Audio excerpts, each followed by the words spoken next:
नमस्कार मित्रांनो, मी पाटील सुरेश अंबिदास, शिल्पनिरीक्षक यांत्रिक मोटार गाडी, ठाणे जिल्ह्यातील अंबरनाथ तालुक्यातील वीर हुतात्मा हिराजी गोमाजी पाटील शासकीय औद्योगिक प्रशिक्षण संस्था अंबरनाथ येथील यांत्रिक मोटार गाडी या व्यवसायाच्या वरिष्ठ प्रशिक्षकांना प्रशिक्षण देत असून आज मी आपणास rack and pin type steering gearbox overall करणे. स्टेअरिंग गिअरबॉक्स टेबलवर घेऊन प्लायरच्या साहाय्याने क्लिप्स रबर बूटचे काढून घेतल्या दोन्ही बाजूच्या टाय रॉडवरील. त्यानंतर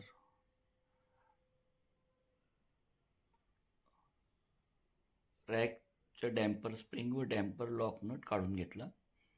स्पॅनरच्या साहाय्याने टाय रॉड एंड लूज करून घेतले व नंतर दोन्ही टाय रॉड डावीकडचे आणि उजवीकडचे काढून ट्रेमध्ये घेतले.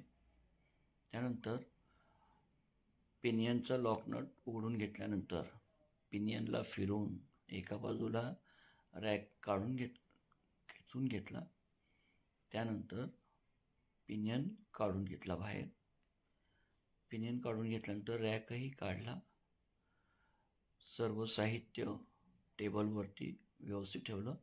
यामध्ये आपण पाहू शकता steering gearbox body, rack, pinion, tie rod end and bearings सर्व साहित्य ट्रेमधील डिझेल व कापडच्या सहाय्याने व्यवस्थित क्लीन करून घेतलं. स्प्रिंगसुद्धा धुवून घेतली. त्यानंतर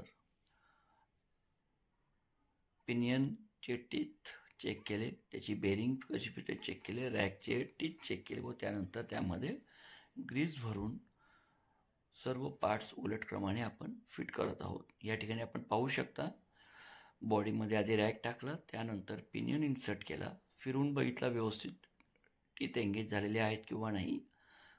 त्यानंतर त्या ठिकाणी आपण पिनियनचा लॉक नट हा लावून घेतला आहे. पिनियन त्या ठिकाणी लॉक केलेला आहे.